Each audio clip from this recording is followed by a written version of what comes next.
GameFront, and I'm gathered with Lee Mather, the director of F1 2019, and I just got to get my hands on. Lee, what is the biggest difference that we've got this year from the previous F1 titles? Yeah, so it's really the inclusion of the Formula 2 cars this year. So not only do we include the 2018 Formula 2 season, which you can play in the game, but we use it to generate a real driver journey for the player. So you start out in Formula 2, there's 3 cool events that you take part in, but the reason we've done that is to generate that driver journey and that emotional attachment. So we've also inserted 2 characters that you'll race against. One's an antagonistic rival, one's a more friendly rival who's your teammate, and we wanted to give the player that feeling of investment and of a journey into Formula 1. So when they arrive in Formula 1, they already have a rival, they already have somebody who's sort of a friend to them. So you instantly see that guy on track and you're like, I must beat him, he's my rival, so you already feel invested in your career before you even reach Formula 1. So if there's a rival there's a good rival, a bad rival, is there a correct ending or a best ending to the game, or is there multiple endings and simply you're looking for first? So there's so many different ways to play. So for example, when you're in the Formula 2 feeder series, you have to make a decision in 2 of the events as to what your outcome is going to be. Do you play the team card? Do you let your teammate through? Do you defend and choose not to? The outcome will then be judged by the press, it'll be judged by the other drivers, it'll be judged by the other teams. Then when you move into Formula 1, you're looking for the experience that you want to get out of it. So do you want to be world champion in your first season? Well, if you do, you look for one of the top teams. But if you've done badly in the Formula 2, you might get a poor contract, so you might not get good perks, you might not get decent R&D.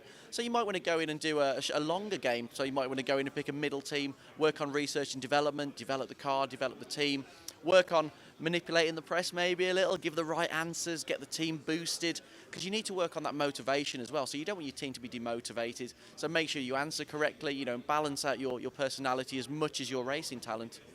When we're playing the game, is this angled more towards someone that's an avid racing game fan, or is there more of an opportunity for arcade-style players to jump in? I think we're really proud of the fact the game's very scalable. So we know Formula 1's an incredibly technical sport, and the art of driving a Formula 1 car isn't the easiest thing in the world. So the game scales really effectively. So you can play at the absolute hardcore end of the scale, where you've got tyre wear, you've got fuel simulation, you've got damage, you've got weather transitions, it's raining, the track's got different grip on and off the line. But then you can turn on the assists and you can start to make it easier for yourself. So you can have a racing line that helps you around. You can have braking assist that brakes for you. You can have traction control, ABS.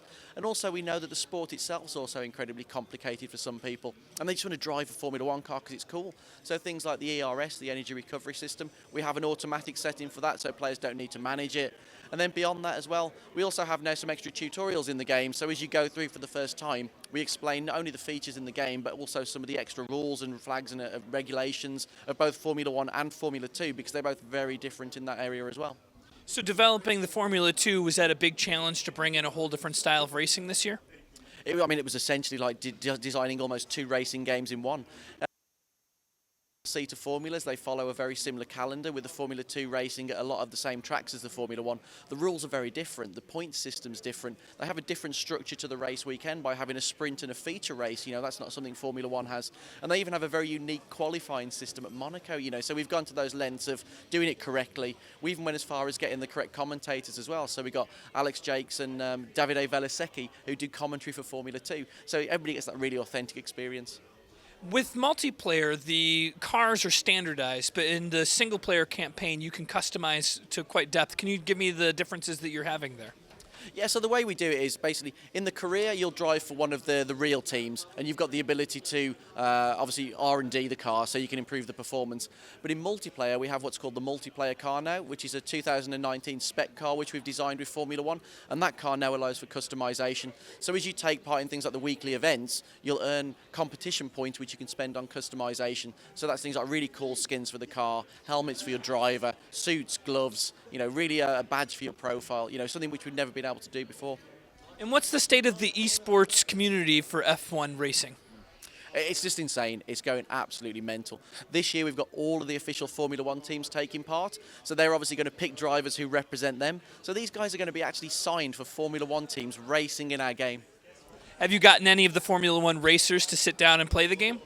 Yeah, so we've already had a few played this year. So when we go out and we scan the drivers, because all of the characters are fully scanned for the game, we often take an early version of the game with us as well. So if they get the time, they get to sit down and play it. So we've already seen the likes of Daniel Ricciardo playing the game, and it's really great because the feedback they give is invaluable because it's not the sort of thing that us mere mortals will ever get to experience.